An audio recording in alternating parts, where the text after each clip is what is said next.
아버지, 아버지가 저한테 뭐라고 하셨는지 기억하세요? 상호는 영정을 향해 소리쳤습니다. 조문객들이 깜짝 놀라며 뒤로 물러섰어요. 장남이 집안을 책임져야 한다고 하셨잖아요. 그런데 왜 엄마는 제 말을 안 들어요? 상호야, 제발 정신 차려라. 사람들이 다 보잖니? 사람들이 뭐 어때요? 다 들어야 해요. 우리 집이 얼마나 불공평한지. 이래서 우리 집이 가난한 거야? 엄마가 맨날 원칙만 따져서 그래요. 상호야, 그만해라. 제발. 상호는 갑자기 어머니를 향해 다가갔습니다. 그리고 예상치 못한 일이 벌어졌어요. 오늘 이야기는 남편 장례식장에서 장남에게 멱살을 잡힌 한 어머니의 충격적인 결단을 다룹니다. 과연 그녀는 어떤 선택으로 인생을 뒤바꿀까요? 그 전에 잠깐 구독과 좋아요, 그리고 댓글로 응원해 주시면 영상 제작에 큰 힘이 됩니다. 지금 바로 시작하겠습니다. 오늘 오후 2시 남편 박영수가 세상을 떠났습니다. 한기수는 병원 침대 옆에서 남편의 마지막을 지켜보며 눈물을 흘렸어요. 50년을 함께 산 동반자가 이렇게 조용히 눈을 감는 순간이었습니다. 여보, 이제 정말 혼자가 됐네요. 기수는 남편의 차가워진 손을 꼭 잡으며 중얼거렸습니다. 전 초등학교 교장으로 평생을 아이들과 함께했던 기순이었지만 지금은 그 누구보다도 외로웠어요. 병원에서 집으로 돌아온 기수는 곧바로 장례 준비에 들어갔습니다. 내일부터 시작될 장례식을 위해 장례식장 예약부터 보고 연락까지 해야 할 일이 산더미였어요. 가장 먼저 아이들에게 연락을 했습니다. 작은 딸 수진부터 전화를 걸었죠. 수진아, 아버지가 오늘 돌아가셨어. 엄마, 지금 어디세요? 제가 바로 갈게요. 수진의 목소리에서 눈물이 섞인 게 느껴졌습니다. 사회복지사로 일하는 수진은 항상 다른 사람들을 위해 살아가는 따뜻한 아이였어요. 이어서 장남 상호에게 전화를 걸었습니다. 상호야, 아버지가 오늘. 엄마, 아버지 돌아가신 거야? 장례는 어디서 해? 비용은 얼마나 들어? 기수는 상호의 첫 반응에 당황했습니다. 슬픔보다는 실용적인 질문들이 먼저 나오는 것이 이상했거든요. 상호야, 일단 내일부터 3일장으로 하기로 했어. 너도 빨리 와. 알겠어요. 그런데 엄마, 아버지 유언 같은 거 남겨놓은 거 없어요? 재산 정리는 언제부터 시작할 거예요? 기순의 가슴이 철렁했습니다. 아버지가 세상을 떠난 당일에 벌써 재산 이야기를 하다니 믿을 수가 없었어요. 상호야, 지금 그런 얘기할 때가 아니야. 일단 아버지 장례부터 제대로 치러야지. 엄마, 현실을 봐요. 나 지금 상황이 어떤지 알잖아요. 빚쟁이들이 매일 찾아와서 난리예요. 아버지 돌아가신 거 알면 더 난리 날 거고요. 기수는 전화기를 쥔 손이 떨렸습니다. 몇 년 전 사업에 실패한 이후로 상호는 빚더미에 앉아 있었거든요. 하지만 아버지가 세상을 떠난 지 몇 시간도 안 된 상황에서 이런 얘기를 하다니. 그런 얘기는 장례 끝나고 하자. 지금은 아버지를 잘 보내드리는 게 먼저야. 엄마도 참, 너무 원칙만 따지지 말고 융통성 있게 생각해봐요. 어차피 해야 할 일이면 미리 하는 게 낫잖아요. 전화를 끊고 난 후 기수는 깊은 한숨을 내쉬었습니다. 남편을 잃은 슬픔도 채 가시기 전에 아들의 이런 모습을 보니 마음이 더욱 무거웠어요. 저녁 무렵 수진이 달려왔습니다. 눈이 빨갛게 부어있는 수진을 보니 기순의 마음도 다시 아팠어요. 엄마, 괜찮으세요? 혼자 이 모든 걸 준비하시느라 얼마나 힘드셨어요. 수진아, 너라도 와줘서 고마워. 그런데 오빠는 연락했니? 네, 오빠한테도 연락받았어요. 그런데 엄마, 오빠가 벌써 재산 얘기를 했다면서요? 기수는 고개를 끄덕였습니다. 수진의 표정이 어두워졌어요. 아버지가 돌아가신 당일에 그런 얘기를 하다니. 저도 오빠가 걱정이에요. 내일부터 장례식인데 혹시 문제 일으키지 않을까요? 나도 그게 걱정이야. 오빠 성격 알잖니. 한번 마음먹으면 끝까지 밀어붙이는.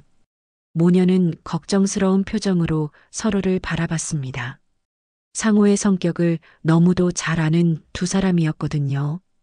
그날 밤 기수는 남편의 옷을 정리하며 깊은 생각에 잠겼습니다. 교직 생활 40년 동안 모은 퇴직금과 남편이 남긴 유산을 생각하니 마음이 복잡했어요. 이 재산이 과연 가족들에게 축복이 될지 아니면 갈등의 씨앗이 될지 알 수 없었거든요. 서랍에서 통장을 꺼내보니 평생 성실하게 살아온 부부의 노력이 고스란히 담겨 있었습니다.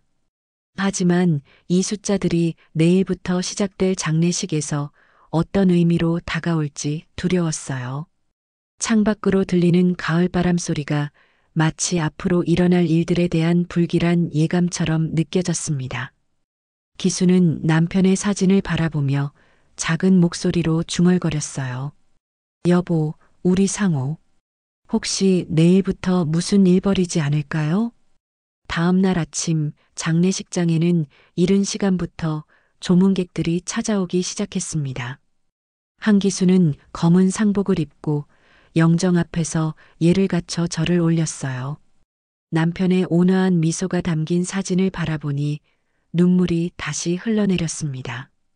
기수나 힘내. 영수가 하늘에서 지켜보고 있을 거야. 오랜 친구 이춘자가 찾아와 기순의 어깨를 토닥였습니다. 춘자는 지역사회봉사단체를 운영하며 바쁜 와중에도 일찍 달려와준 고마운 친구였어요. 춘자야, 고마워. 혼자서는 정말 막막했어. 무슨 소리야? 우리가 언제부터 이런 사이였어? 그런데 상호는 아직 안 왔어? 기순의 표정이 어두워졌습니다. 상호는 어젯밤 전화 통화 이후로 연락이 없었거든요. 아마 곧 올 거야. 비 때문에 정신없다 보니까. 바로 그때 장례식장 입구에서 소란스러운 소리가 들렸습니다. 검은 양복을 입은 상호가 성큼성큼 걸어 들어오고 있었어요. 하지만 그의 표정은 상주의 것이라기보다는 무언가에 초조해하는 사람의 모습이었습니다. 상호는 조문객들에게 인사도 제대로 하지 않고 곧장 어머니가 있는 곳으로 향했어요. 몇몇 조문객들이 수군거리기 시작했습니다. 상호야, 왔구나. 아버지께 먼저 인사드려라. 기순이 영정을 가리키며 말했지만 상호의 관심은 다른 곳에 있었어요. 엄마, 잠깐 얘기 좀 해요. 급한 일이 있어서요. 지금은 조문객들이 계시는데 그냥 잠깐만요. 정말 중요한 얘기예요. 상호는 어머니의 팔을 잡고 구석진 곳으로 이끌었습니다. 주변 사람들의 시선이 집중되기 시작했어요. 엄마, 상속 얘기 좀 해야겠어요. 아버지 집이랑 땅, 그리고 예금. 내 몫은 미리 줘요. 기수는 순간 말문이 막혔습니다. 장례식 첫날, 그것도 조문객들이 지켜보는 가운데 이런 얘기를 하다니. 상호야, 지금은 아버지 보내드리는 자리야. 때와 장소를 가려라. 엄마, 언제까지 이런 식으로 미룰 거예요? 나 정말 급해요. 어제 또 빚쟁이들이 찾아와서 난리였다고요. 상호의 목소리가 점점 커지기 시작했어요. 몇몇 조문객들이 힐끗힐끗 쳐다보며 수군거렸습니다. 여기서 그런 얘기하는 게 아니야. 사람들이 다 듣잖니. 사람들이 뭐 어때요? 어차피 다 아는 얘기인데. 장남이 아버지 재산 물려받는 거 당연한 거 아니에요? 기수는 분노를 억누르려 애썼지만 상호의 태도가 도를 넘어서고 있었어요. 상호야, 내가 지금 뭘 하고 있는지 아니? 아버지 영전 앞에서. 엄마가 너무 감정적으로 생각해서 그래요. 현실적으로 봐야죠. 아버지도 살아계실 때 장남인 내가 집안을 책임져야 한다고 하셨잖아요. 이때 작은 딸 수진이 급하게 다가왔습니다. 상황을 파악한 수진의 얼굴이 창백해졌어요. 오빠, 뭐 하는 거야? 여기가 어디라고 그런 얘기를 해? 수진아, 너는 끼어들지 마. 이건 우리 집안 일이야. 우리 집안 일이라고? 나도 아버지 딸이야. 수진의 목소리에 눈물이 섞였습니다. 몇 미터 떨어진 곳에서 조문객들이 완전히 주목하고 있었어요. 너는 결혼해서 잘 살잖아. 남의 집 사람이 된 거고. 하지만 나는 우리 집 장남이야. 상호의 말에 수진이 울음을 터뜨렸습니다. 오빠가 어떻게 그런 말을 해? 아버지가 돌아가신 지 하루도 안 됐는데. 야, 울지 마. 사람들이 더 쳐다볼 거 아니야. 상호는 짜증스럽다는 듯이 말했지만 이미 주변 조문객들 사이에서는 수군거림이 커지고 있었어요. 이춘자가 상황을 수습하려고 다가왔습니다. 상호야, 일단 조문객들 앞에서는 예의를 지키자. 이런 얘기는 나중에. 춘자 이모, 이건 우리 가정일이니까 신경 쓰지 마세요. 상호의 무례한 태도에 춘자도 당황했어요. 주변에 있던 몇몇 친척들도 눈썹을 찌푸렸습니다. 기수는 체면을 지키려고 억지로 웃음을 지었지만 속으로는 화가 치밀어 올랐어요. 상호야, 제발 그만해라. 아버지께서 보고 계신다. 엄마, 아버지라면 분명히 제 편을 들 거예요. 장남이 집안을 책임지는 게 당연하다고 하셨잖아요. 하지만 상호의 눈빛은 이미 결심한 사람처럼 차가웠습니다. 재산에 대한 욕심이 아버지에 대한 예의마저 잊게 만든 것 같았어요. 오늘은 그만하고 내일 다시 얘기하자. 기순이 최대한 참으며 말했지만 상호는 쉽게 물러서지 않았어요. 내일도 조문객들 올 텐데요. 언제까지 미룰 거예요? 그 순간 장례식장 전체가 조용해졌습니다. 모든 조문객들이 이 가족의 불화를 지켜보고 있었거든요. 기순의 얼굴은 창백해졌고 수지는 계속 울고 있었습니다. 상호만이 여전히 자신의 요구를 굽히지 않고 있었어요. 마치 아버지의 장례식이 아니라 재산 분할 협상장에 온 것처럼 행동하고 있었습니다. 장례식 이틀째가 되었습니다. 어제의 소동 때문인지 오늘은 더 많은 조문객들이 찾아왔어요. 소문이 퍼진 것 같았습니다. 한기수는 밤새 잠을 이루지 못했지만 그래도 의연한 모습으로 조문객들을 맞이하고 있었어요. 기순아, 어제 일은 신경 쓰지 마. 상호도 아버지 일은 충격 때문에 그랬을 거야. 마을 이장이 위로의 말을 건넸지만 기수는 속으로 한숨만 나왔습니다.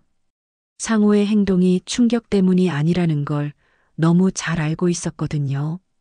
오전 10시경 상호가 다시 나타났습니다. 오늘은 더욱 당당한 모습이었어요. 마치 어제 일로 확신을 얻은 것처럼 보였습니다. 상호는 조문객들이 있는 가운데서도 거리낌 없이 입을 열었어요. 친척분들, 안녕하세요. 아버지 장례 와주셨는데 이런 얘기 드리기 죄송하지만 우리 집 상속 문제에 대해서 말씀드리고 싶어서요. 친척들이 서로 눈치를 보기 시작했습니다. 기순의 얼굴이 순간 굳어졌어요.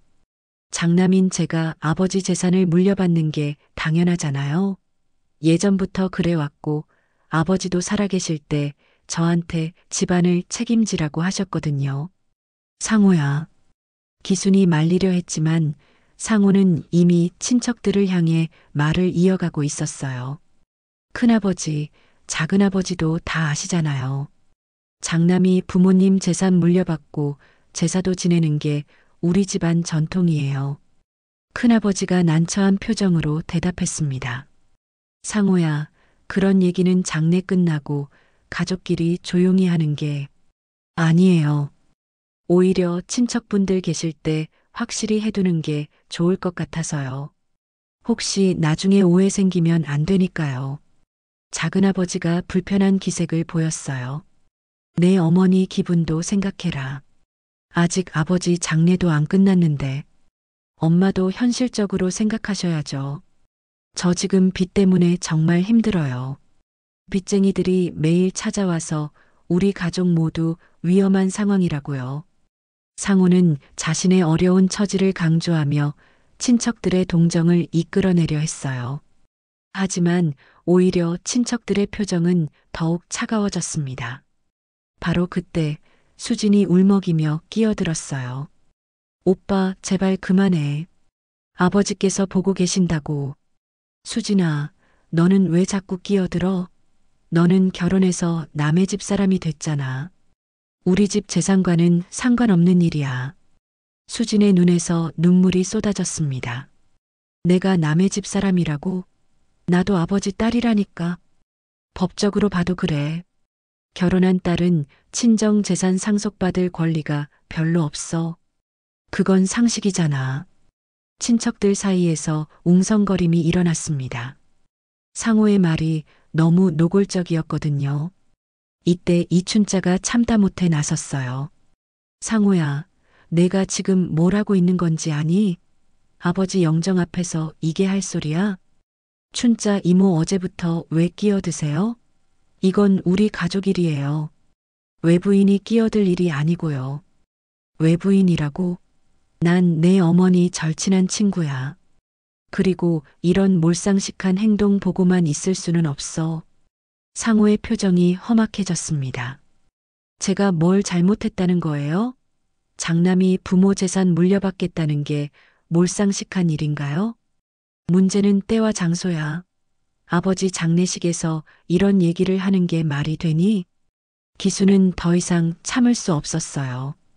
친척들과 조문객들이 모두 지켜보는 가운데 이런 추태를 벌이는 아들이 부끄러웠습니다. 상호야, 당장 그만둬라. 아버지께 죄송하다고 인사부터 드려라. 엄마도 참. 아버지라면 분명히 제 편을 들 거예요. 아버지가 평소에 뭐라고 하셨는데요? 장남이 집안을 책임져야 한다고 하셨잖아요. 집안을 책임진다는 게 이런 뜻이었나? 기순의 목소리가 떨렸어요.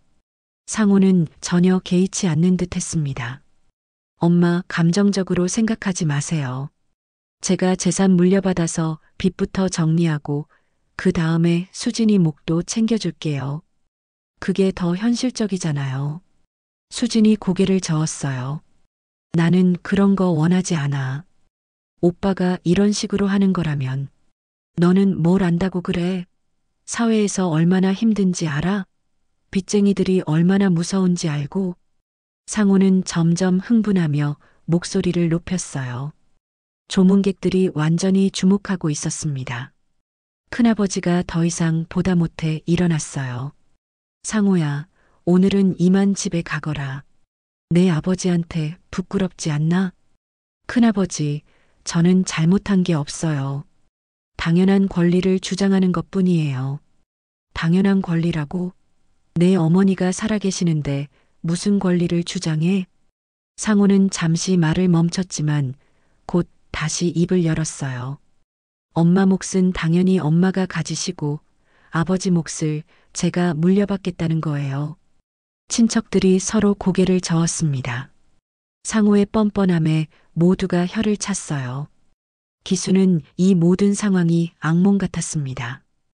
평생 교직에서 일하며 체면을 중시하던 그녀로서는 이런 수치를 당하는 것이 견딜 수 없었어요. 오늘은 그만하자.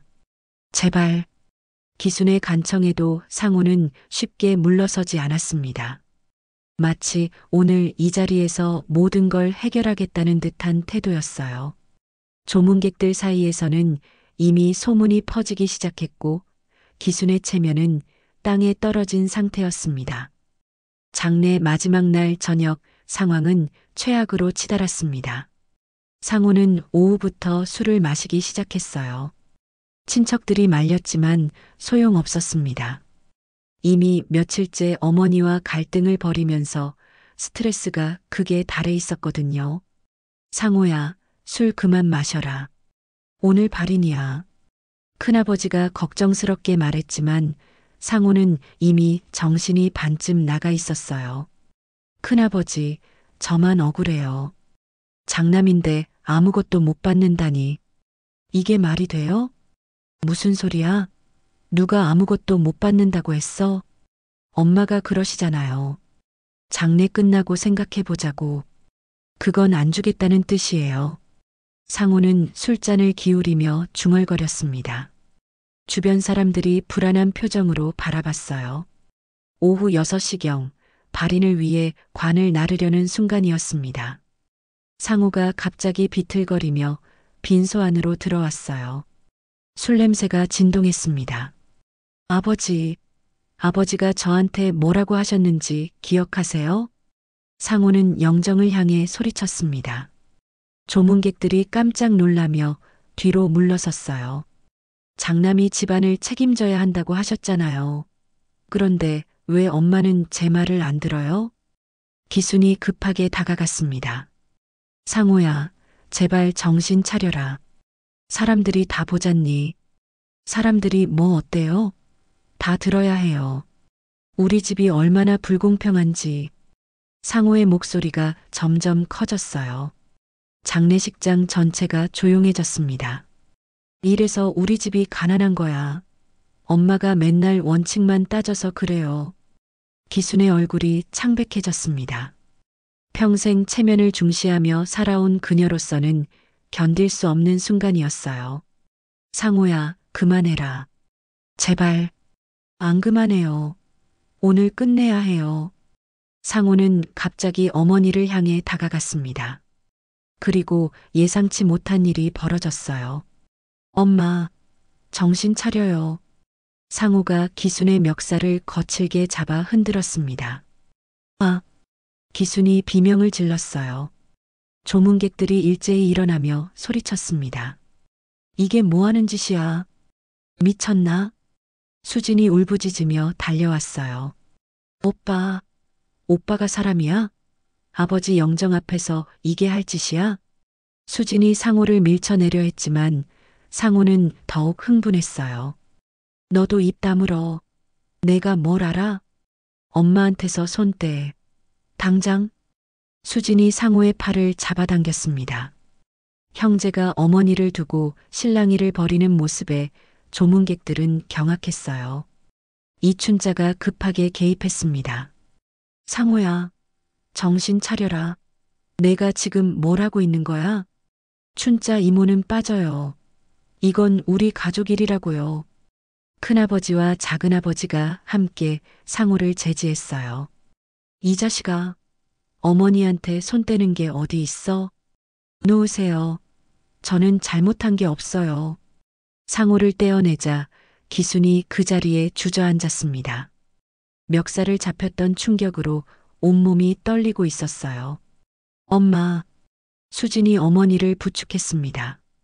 기순의 눈에서 눈물이 흘러내렸어요. 여보, 미안해요.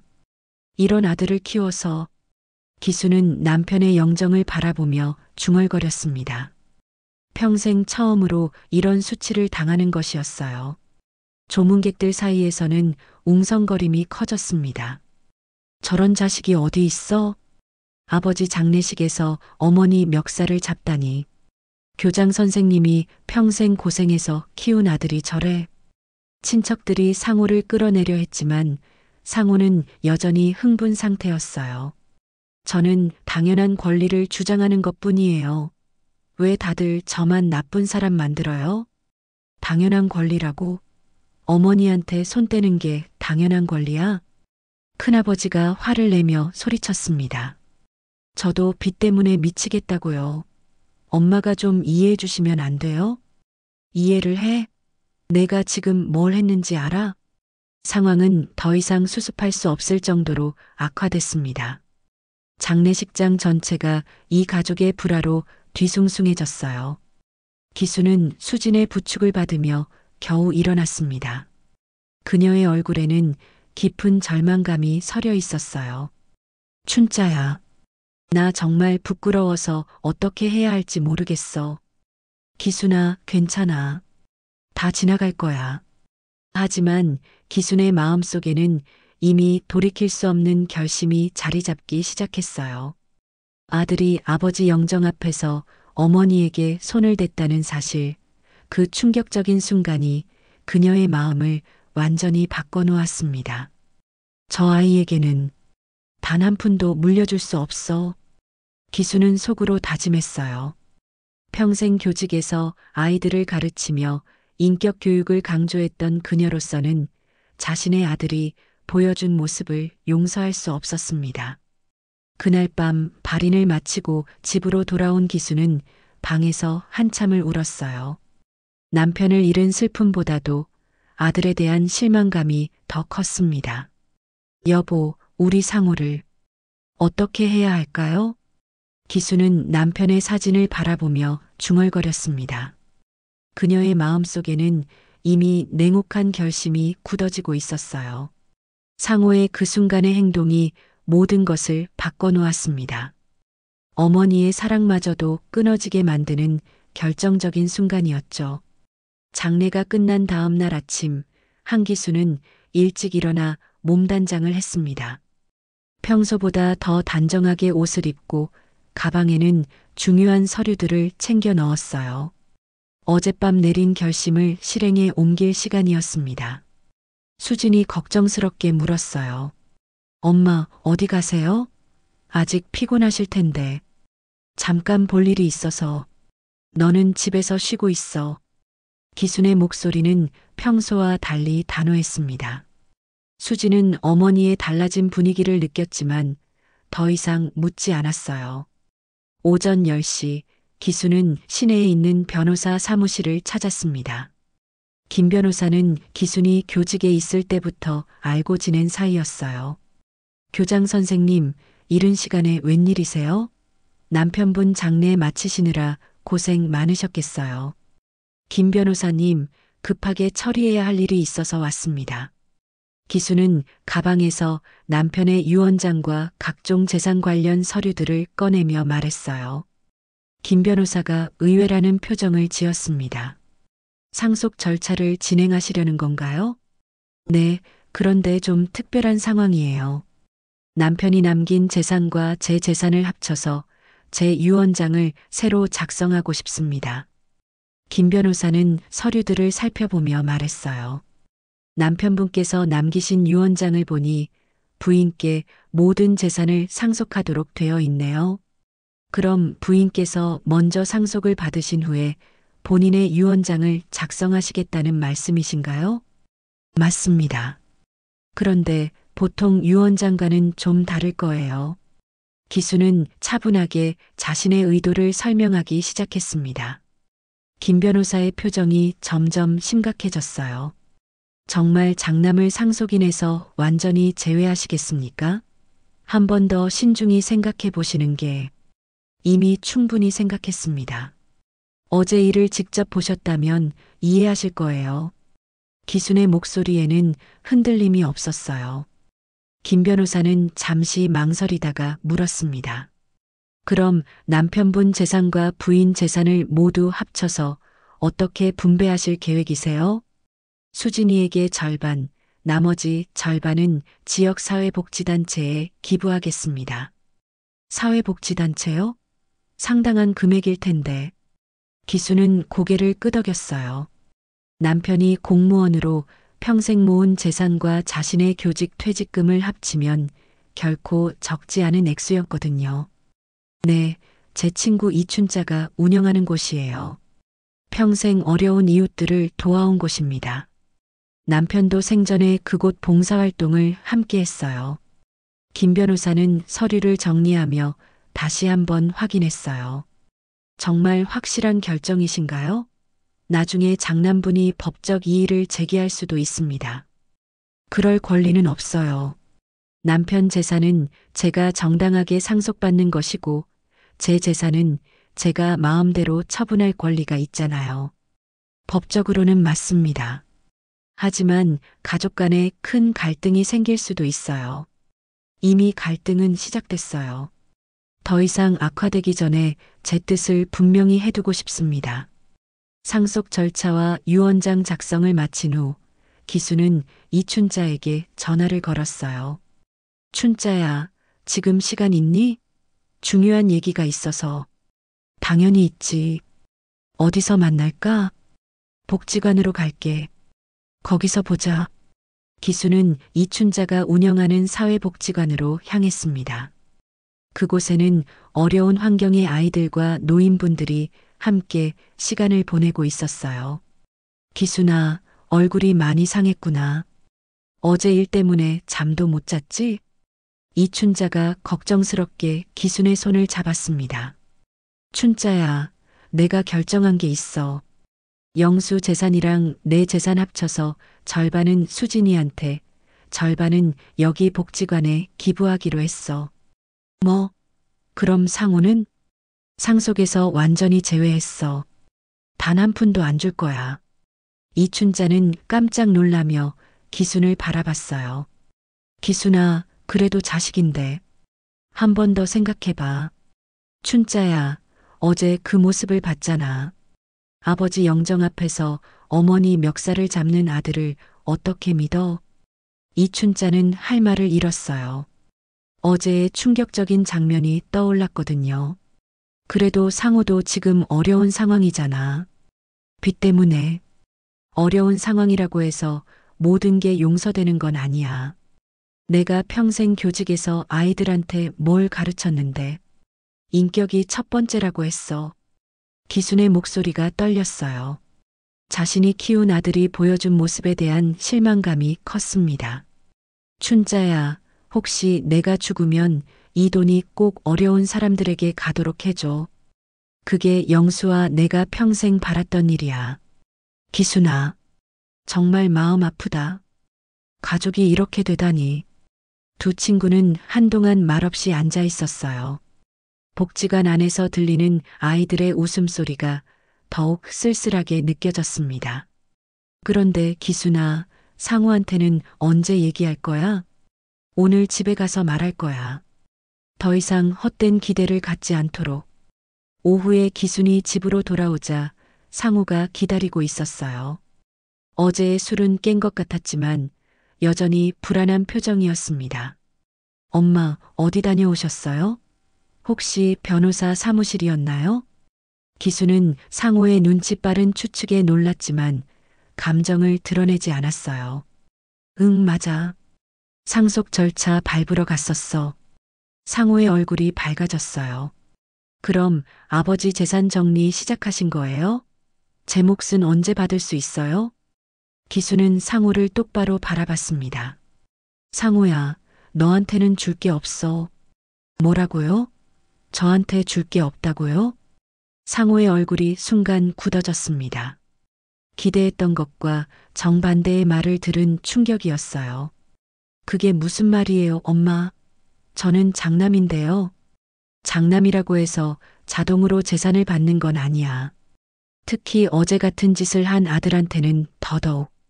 기순의 목소리는 차갑고 단호했습니다. 상호는 믿을 수 없다는 표정으로 어머니를 바라봤어요. 엄마, 설마 어제 일 때문에 그러시는 거예요? 제가 사과했잖아요. 사과한다고 해서 모든 게 용서되는 건 아니야. 내가 한 일은 사과로 해결될 문제가 아니었어. 상호는 급하게 어머니 앞에 무릎을 꿇었어요. 엄마, 제발요. 저 정말 죽을 것 같아요. 빚쟁이들이 매일 찾아와서 협박하고 아내는 친정으로 도망가고 정말 막다른 길이에요. 하지만 기순의 표정에는 조금의 동요도 없었어요. 그건 내가 자초한 일이야. 내 사업 실패는 내 책임이고 빚도 내가 진 거잖니. 그래도 부모 자식 간인데 이렇게 매정할 수 있어요? 매정하다고? 내가 아버지 영정 앞에서 어머니 멱살 잡을 때는 부모 자식 간인 걸 생각했니? 상호는 할 말을 잃었어요. 어머니의 날카로운 지적에 반박할 수 없었거든요. 엄마, 그럼 정말 한 푼도 안 주실 거예요? 응. 아버지 재산도 내 재산도 한 푼도 안 줄 거야. 그럼 그 많은 돈은 어떻게 하시려고요? 수진이랑 사회복지단체에 기부할 거야. 상호의 얼굴이 일그러졌어요. 분노와 절망이 뒤섞인 표정이었습니다. 수진이한테는 주고 저한테는 안 준다는 거예요? 똑같은 자식인데? 똑같지 않아. 수진이는 남을 위해 사는 아이고 너는 자기밖에 모르잖니. 제가 언제 저밖에 몰랐어요? 지금도 그러고 있잖니. 아버지 돌아가신 지 하루도 안 돼서 재산 타령하고 장례식에서 난리치고 이게 정상이니? 상우는 점점 흥분하기 시작했어요. 엄마도 너무하시는 거 아니에요? 저도 엄마 아들인데 이렇게 차별할 수 있어요? 차별이 아니라 당연한 결과야. 내가 보여준 행동의 결과를 받는 거지. 상우가 갑자기 일어서서 소리쳤어요. 그럼 저보고 어떻게 하라는 거예요? 빚쟁이들한테 죽으라는 거예요? 내가 알아서 해결해.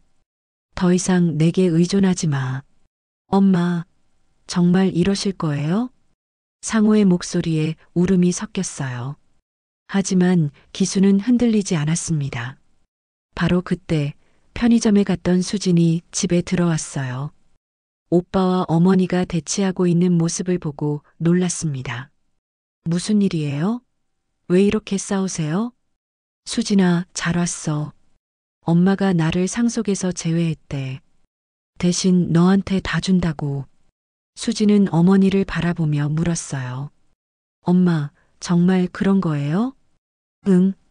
아버지 재산이랑 내 재산 절반은 내가 받고 나머지는 복지단체에 기부할 거야. 수진의 표정이 복잡해졌습니다. 엄마, 저는 그렇게 많이 받고 싶지 않아요. 오빠도 어려운데. 수진아, 넌 정말 착하구나. 하지만 내 오빠는 돈을 줘봤자 또 잘못된 곳에 쓸 거야.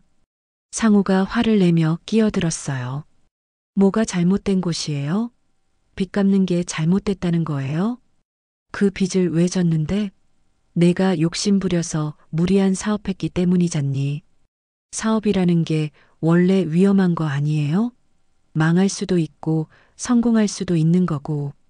망할 위험을 알면서도 왜 가족들 걱정은 안 했어? 내 처자식 생각은 했고? 상우는 대답하지 못했어요. 실제로 사업할 때 가족들의 반대를 무시하고 밀어붙였었거든요. 엄마, 그래도 한 번만 더 기회를 주세요. 정말 정신 차리고 살겠어요. 상우야, 기회는 이미 여러 번 줬어. 내가 사업 망하고 빚 생겼을 때도 도와줬고 생활비도 몇 번 보태줬잖니. 그런데도 변하지 않았어. 기수는 지금까지 참아왔던 이야기를 하기 시작했어요. 내가 아버지 병원비 달라고 할 때도 줬고 차 수리비 달라고 할 때도 줬어. 하지만 그때마다 내가 고마워한 적이 있니? 상우는 점점 작아지고 있었어요. 오히려 더 달라고 했지. 마치 당연한 권리인 것처럼. 그러더니 결국 어제 같은 짓까지. 엄마, 저는 정말 이제 그만해. 내 결심은 바뀌지 않을 거야. 기수는 가방에서 서류를 꺼내 상우에게 보여줬어요.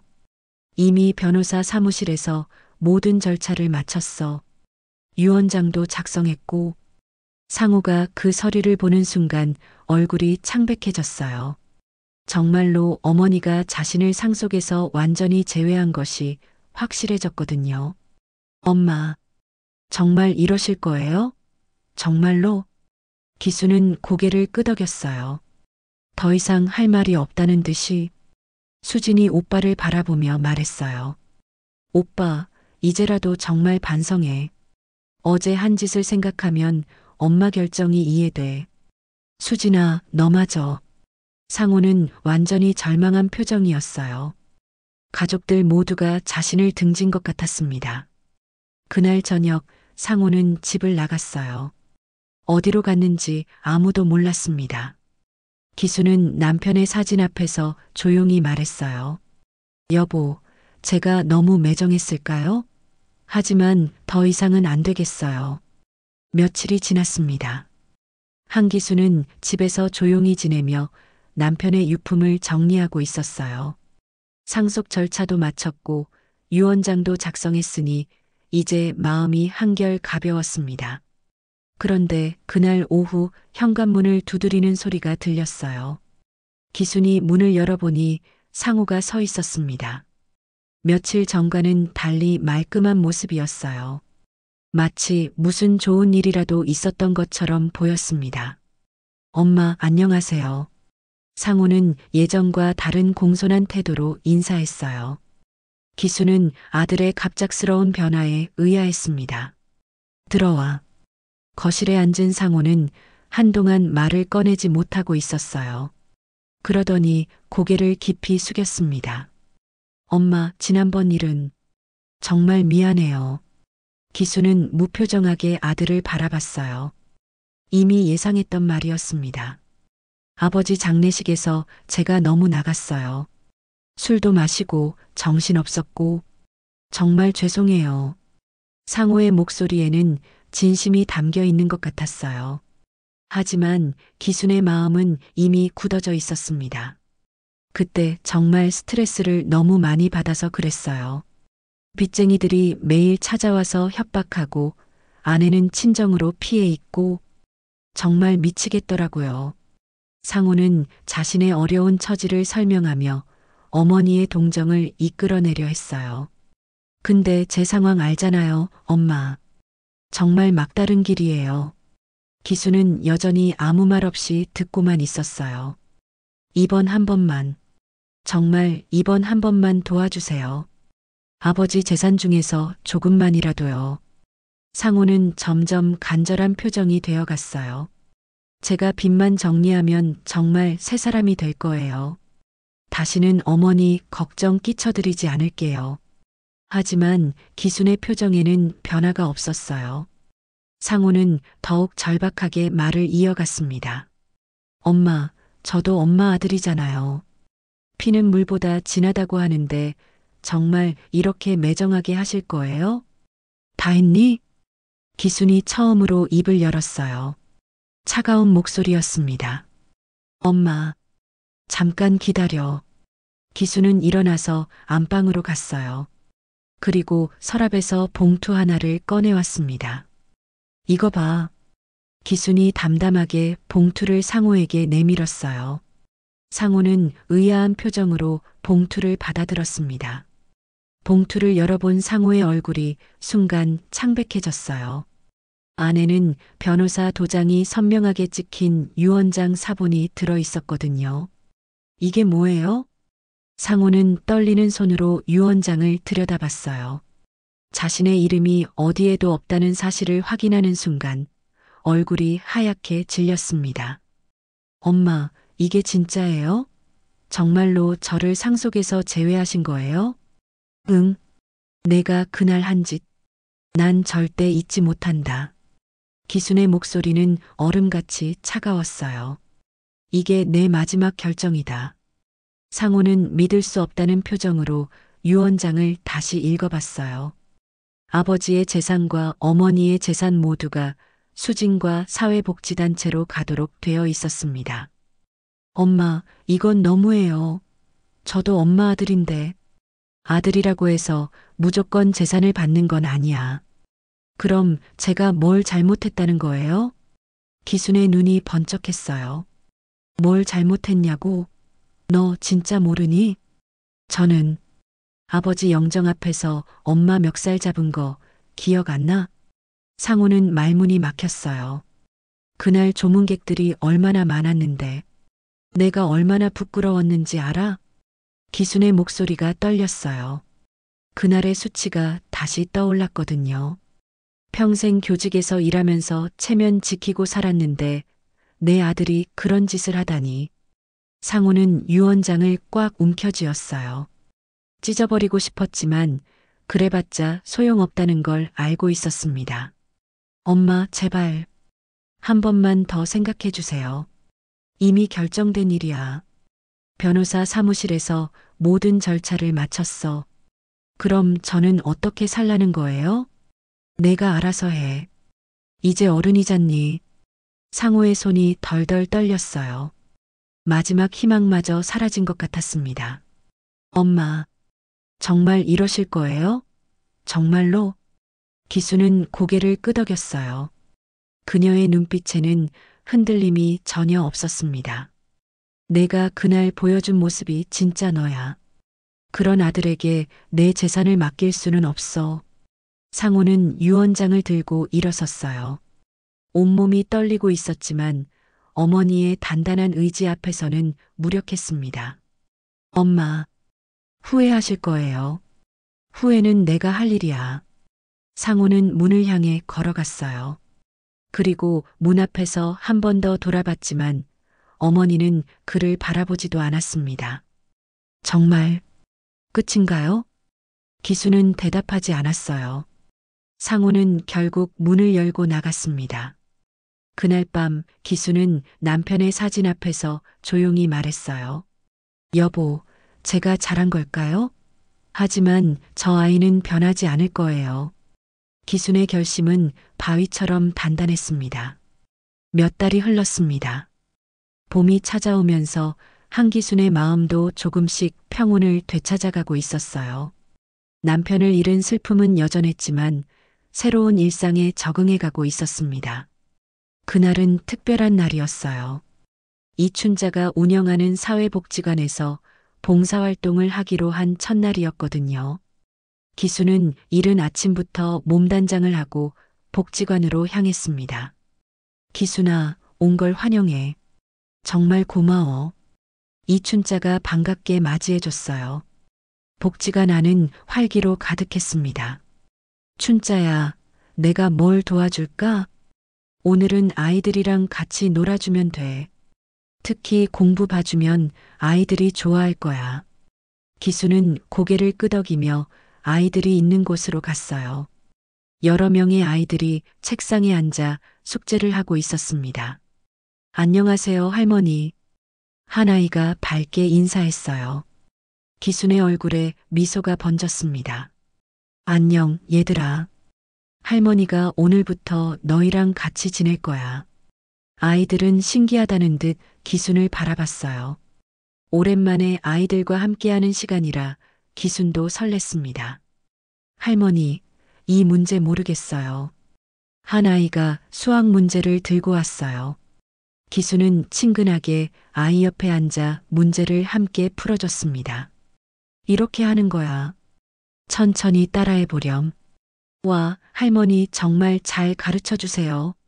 아이들의 순수한 반응에 기순의 마음이 따뜻해졌어요. 교직에 있을 때의 그 즐거움이 다시 살아났습니다. 점심시간이 되자 아이들이 기순을 둘러싸고 앉았어요. 할머니, 우리랑 계속 같이 있을 거예요? 그럼 할머니가 너희들 많이 도와줄 거야. 정말요? 좋아요. 아이들이 박수를 치며 좋아했어요. 그 순간 기수는 마음 깊은 곳에서 진정한 행복을 느꼈습니다. 오후에는 노인분들과 함께 시간을 보냈어요. 기순과 비슷한 나이의 어르신들이 많았습니다. 기순 씨, 여기 오셔서 좋겠어요. 우리도 외로웠는데. 한 할머니가 기순의 손을 잡으며 말했어요. 저도 혼자 있으니까 외로웠어요. 이렇게 함께 있으니 좋네요. 어르신들과 이야기를 나누며 기수는 자신만 힘든 게 아니라는 걸 깨달았어요. 모두 각자의 아픔과 외로움을 안고 살아가고 있었습니다. 저녁 무렵 복지관 일을 마치고 집으로 돌아가는 길에 기순의 발걸음은 가벼웠어요. 오랜만에 보람을 느꼈거든요. 집에 도착하니 수진이 기다리고 있었어요. 엄마, 어떠셨어요? 첫 봉사활동 괜찮으셨어요? 정말 좋았어. 아이들도 예쁘고 어르신들도 좋으시고. 기순의 표정이 한결 밝아져 있었어요. 수지는 그런 어머니를 보며 안심했습니다. 엄마가 이렇게 밝으신 모습 보니까 저도 기뻐요. 수진아, 엄마가 내린 결정이 옳았던 것 같아. 진짜 필요한 곳에 도움이 되니까. 그런데 그때 수진이 조심스럽게 말을 꺼냈어요. 엄마, 오빠 소식 들으셨어요? 기순의 표정이 순간 굳어졌어요. 무슨 소식? 오빠가 연락을 끊었어요. 완전히요. 그래. 기순은 담담하게 대답했지만 마음 한편으로는 복잡했어요. 오빠 친구한테 들었는데 다른 도시로 떠났다고 해요. 어디로 갔는지는 아무도 몰라요. 기수는 잠시 말이 없었어요. 아들에 대한 걱정이 스쳐 지나갔지만 후회는 없었습니다. 그래도 엄마는 후회 안 하세요? 수진이 걱정스럽게 물었어요. 후회는 없어. 오빠는 변하지 않을 거야. 그리고 지금 내가 하고 있는 일이 더 의미 있다는 걸 알겠어. 기수는 확신에 찬 목소리로 말했어요. 엄마, 그래도 오빠도 가족인데. 가족이라고 해서 무조건 용서되는 건 아니야. 특히 인격이 잘못된 사람은 더더욱.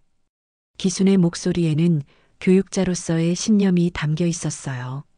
그날 밤 기수는 남편의 사진 앞에 앉았어요. 복지관에서 찍은 아이들과의 사진을 보여주며 말했습니다. 여보, 오늘 정말 보람찬 하루였어요. 이 아이들 보세요. 얼마나 예뻐요? 기순의 얼굴에는 평화로운 미소가 있었어요. 당신, 나 잘했죠? 우리 돈이 이렇게 좋은 곳에 쓰이니까 기분이 좋아요. 남편의 사진 속 미소가 더욱 따뜻해 보였어요. 상호 일은 제가 매정했을 수도 있어요. 하지만 더 이상은 안 되겠더라고요. 기수는 잠시 눈을 감고 생각했어요. 그 아이는 끝까지 변하지 않았어요. 오히려 지금 이렇게 된 게 모두에게 좋은 것 같아요. 창밖으로는 봄바람이 불어왔어요. 새로운 계절의 시작이었습니다. 며칠 후 기수는 복지관에서 아이들과 함께 웃고 있었어요. 한 아이가 달려와서 기순을 껴안았습니다. 할머니, 또 오셨어요? 그럼 할머니가 너희들 보러 온 거야. 그 순간 기순의 눈에는 눈물이 고였어요. 하지만 그것은 슬픔의 눈물이 아니었습니다.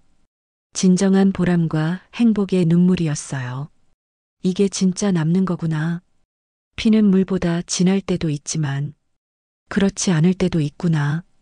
기순의 삶은 더욱 단단해졌습니다. 상속에서 제외된 상호는 끝내 연락을 끊었지만 기순은 후회하지 않았어요. 남편의 사진 앞에서 그녀는 미소를 지었습니다. 당신, 나 잘했죠? 기순의 새로운 삶이 시작된 것이었습니다.